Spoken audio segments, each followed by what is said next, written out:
Have you ever found yourself needing to, quickly get up to speed on a complex subject, maybe a new framework in computer science or the latest educational research? Right, without getting totally lost in a maze of academic papers. Exactly. You want the core insights, the surprising stuff, those aha moments that make you feel really informed and fast. It's definitely a challenge, Yeah. especially in fields like computer education that move so quickly.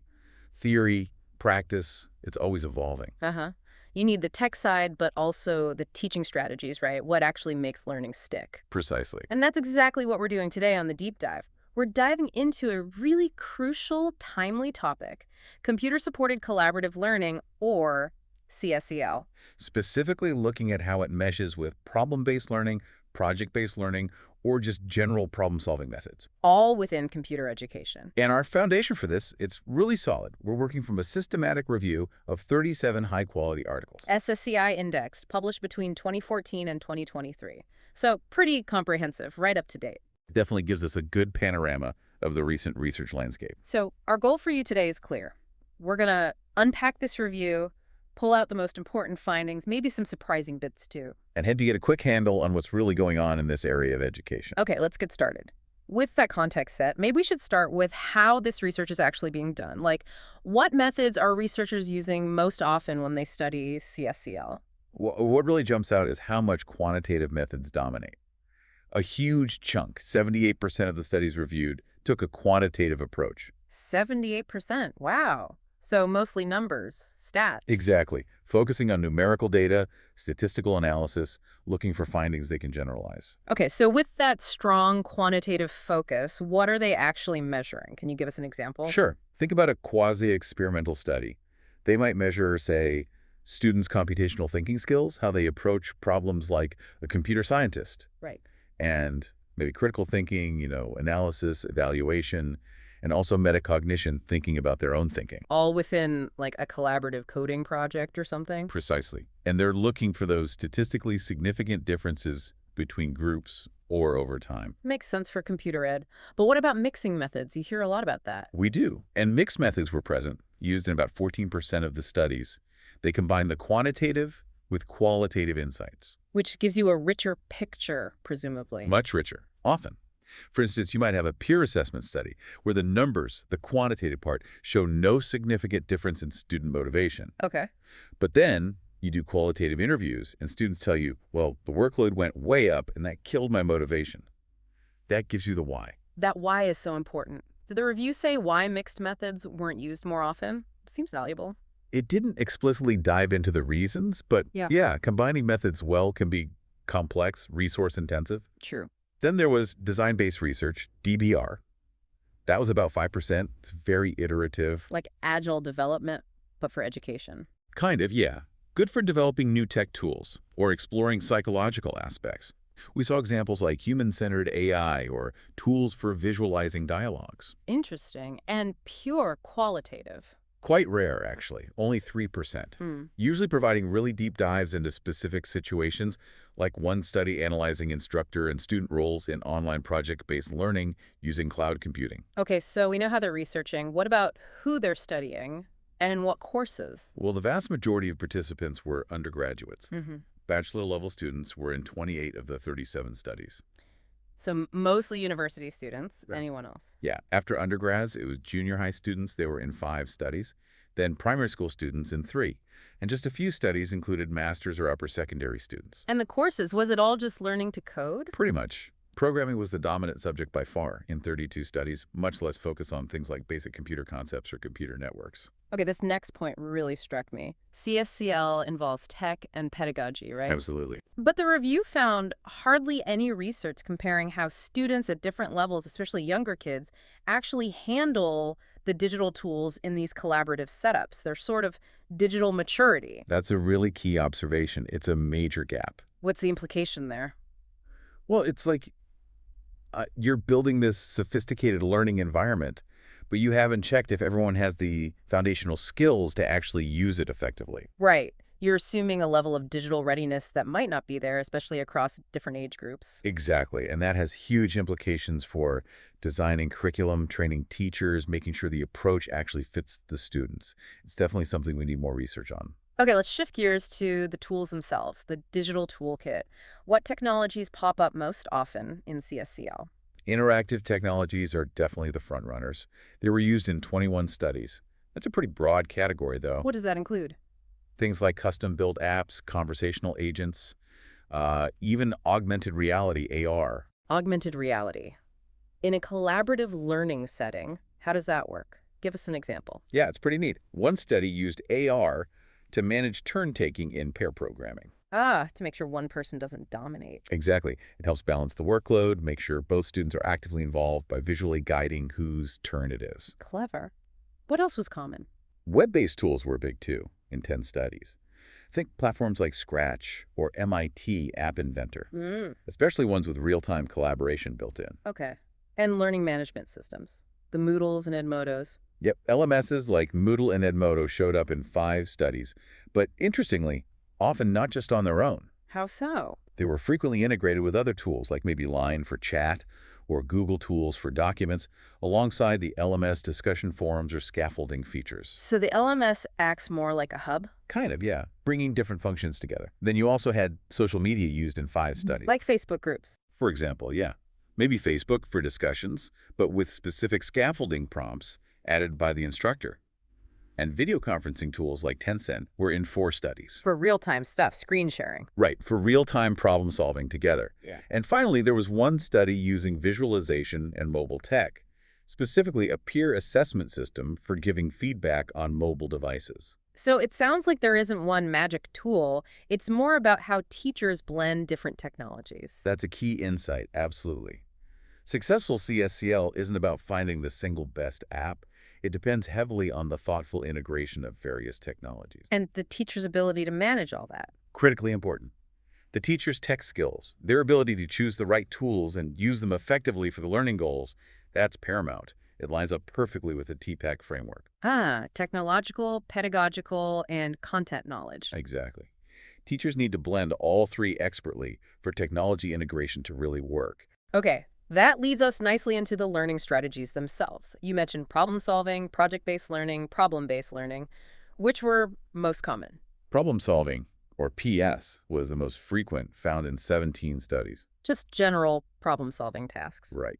Then project-based learning, PJBL, was next with 12 studies, and problem-based learning, PBL, in 8 studies. Okay, now here's something that really jumped out at me from the review. It seems like a huge missed opportunity. What's that?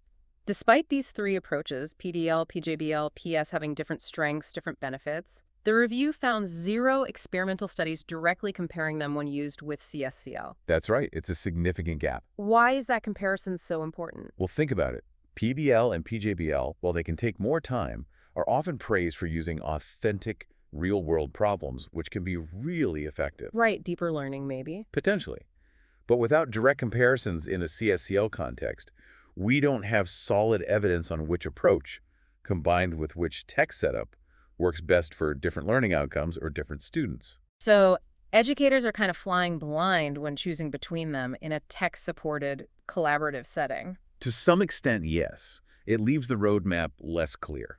It's definitely an area crying out for more empirical research. Okay, let's talk about the interactions, the collaborative dynamics, how learners and instructors connect, and what outcomes are actually being measured. What kinds of interactions did the review identify? They broke it down into 4 main types. You have instructor-content interaction. Like assigning readings or tasks. Exactly. Then instructor interface, so the instructor using the platform, maybe setting up a discussion forum on the LMS. Got it. Then learner interface, which is just the student using the tools, engaging with the software. Okay. And the 4th, learner. Yes, learner interaction. And that's really the core of collaboration, isn't it? Seems like it. How did they break that down further? Into 2 subtypes. Intra-group interaction, so discussions happening within a team. Like deciding who does what or helping each other out. Precisely. Discussions on role division, providing social support or cognitive support, like scaffolding each other on a complex programming concept. And the other type? Intergroup interactions. That's where different teams might exchange ideas, give feedback to each other, maybe in a shared online space or forum. Okay, so we see these interactions happening. Did the review give examples of when it works well and when it doesn't? Yes, definitely. Good interactions included things like coordinated actions in object-oriented programming Right. or systems providing helpful scaffolding automatically. And the flip side, poor interactions. Plenty of challenges there, too. Things like students just not being familiar with the tools they're supposed to use. Technical glitches, too, I bet. Bad internet. Absolutely. Poor internet connections, server problems, and also the human element, passive group members, maybe because there's a big skill gap within the group. All these things can really hinder collaboration. Now, this leads to another critical gap highlighted in the review, didn't it? Something about the quality of interaction. Yes, this was a major point. While the studies identified these types of interaction, apparently none of the 37 papers actually examined the quality of the cognitive and social interactions. None. So they know interactions happen, but not how good or deep they are. Exactly. They didn't measure whether students were, say, truly engaging deeply with each other's ideas, constructively challenging assumptions, co-constructing knowledge, or just surface-level discussion. What's the big implication of not measuring quality? It's huge. Yeah. Because just knowing that interaction happens doesn't tell you if it's effective interaction. Right. Are they actually learning more deeply because of the collaboration? Precisely. Understanding the quality is key to designing environments that foster higher-order thinking, not just, task completion or superficial chat. We might be missing crucial insights into what makes collaboration truly impactful. So that's a massive area for future research then. Absolutely. Bridging that gap is critical. Okay, so if they aren't always measuring interaction quality, what are they measuring as outcomes? What counts as success in these CSCL studies? Student perception is by far the most frequently observed outcome. It appeared in 24 different variables across the studies. So things like student satisfaction, motivation. Exactly. Satisfaction, motivation, attitude towards the learning experience. And mostly, the results were positive. That's good. Yeah, and these studies often leaned on established theories like TAM, the technology acceptance model. How likely people are to use a new tech. Right. Or the expectation confirmation model, did the tech meet their hopes? And flow theory, that feeling of being really immersed and engaged. But not always positive results. No, a few studies found no significant differences, which just highlights, that CSCL isn't a magic bullet. It's complex. Okay, perceptions are one thing. What about actual learning, knowledge gain? That was the next most common outcome, measured in 16 variables.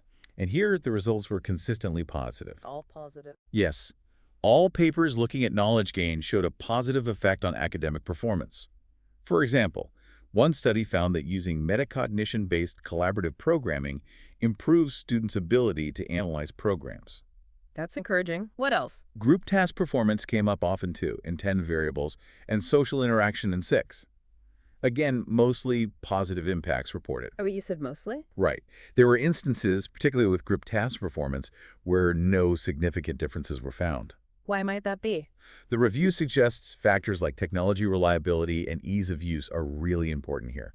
If the tech is clunky or keeps crashing, it doesn't matter how good the learning design is, the group performance might suffer. Makes sense. Okay, now you mentioned some outcomes were surprisingly understudied, the unexpected understudies, as you put it. Yes. Skill acquisition was only looked at in 4 variables, and learning analytics in just 6. That does seem low, especially skill acquisition for computer education, right? Isn't that the whole point? Critical thinking, problem solving. Exactly. Computational thinking, problem solving, critical thinking, these are core goals. And CSCL is thought to be really good at developing these skills. So it's quite surprising that direct measurement of skill acquisition isn't more common in these studies. So we're seeing students might feel good about it, and their grades might improve on some measures, but we're less sure if they're actually mastering those core computational skills. That seems to be a gap, yes. And the low focus on learning analytics is also notable. How come? Because the data from these collaborative platforms, who talks to whom, what resources they use, how they progress, could be incredibly valuable for teachers. To see what's working, who's struggling. Right. To refine the activities, offer targeted support. But it seems that potential isn't being fully tapped in the research reviewed here, another area needing more attention. Okay, let's switch to how the teams themselves are formed, group formation strategies. What did the review find there? How are groups put together? Well, out of the 37 studies, 10 used automatic random assignment. Just, letting the system assign people randomly. Yeah. Simple enough. What else? The majority, 16 studies, used manual assignment. Meaning the instructor or the students decide?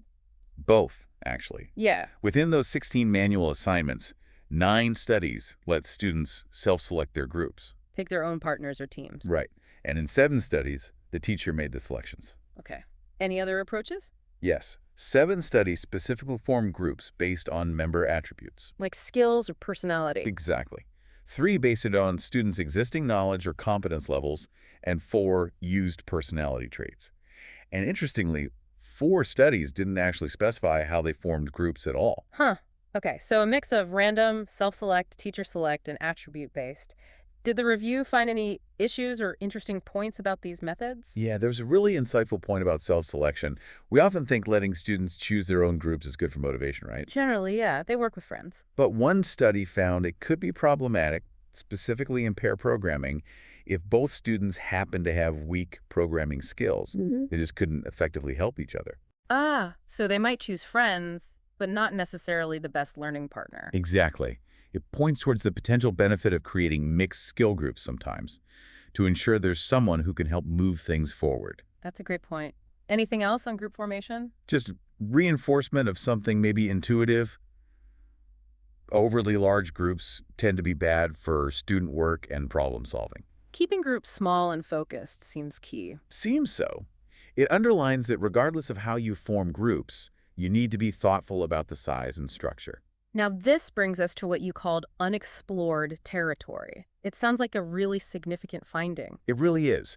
Despite how crucial group formation clearly is for collaboration, Yeah. none of the 37 studies specifically investigated the implications of these different group formation methods on the actual CSCL practice or outcomes. Wow. So people are using random assignment, self-selection, teacher selection, but nobody's experimentally compared them in this context to see which works best or under what conditions. Not in this set of high-quality studies, no. It's a massive open question. We lack empirical evidence on how these different strategies truly impact the collaborative process itself, the quality of interaction, and ultimately the learning results. So much potential research there. Absolutely. Think about grouping by learning style, or maybe specific team roles, or even by social interaction patterns observed earlier. Homogeneous groups versus heterogeneous, short tasks versus long projects, group adaptability over time.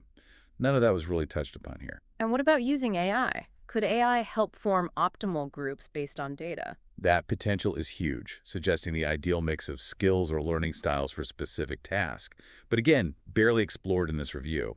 It's a huge opportunity just waiting to be investigated to really maximize CSCL's benefit. Yeah, definitely ripe for innovation. For sure, to make sure collaboration is as effective as it can be. Okay, we have covered a lot of ground today, from the research methods to the tech, the interactions, the outcomes, and how groups are formed. If we were to boil it down, what are the main takeaways from this deep dive? Well, first, we saw a real variety in research methods. Quantitative is definitely dominant, but mixed methods and DBR offer those richer, more nuanced insights when they're used. Right, and the tech. A whole range of technologies are being integrated: interactive apps, web tools, LMSs, social media. But the key isn't any single tool. It's the effective integration. And the teacher's role in that is crucial. They're TPACs. Absolutely critical. Then we identified those 4 types of interaction: instructor content, instructor interface, interface, learner. But with that major caveat, the lack of research into the quality of those interactions. A huge gap. And looking at outcomes, student perception and knowledge gain are the most studied, generally showing positive results. But maybe not enough focus on core skill acquisition or leveraging learning analytics. Exactly. Those seem surprisingly understudied given the field is computer education. And finally, group formation. Various methods used random, manual, attribute-based, but a real lack of research on the actual impact of how we form those groups. Oh, a big unexplored area with lots of potential, especially with AI. So what does all this mean for you, our listener? Whether you're an educator, a researcher, maybe a policymaker, or just someone curious about learning.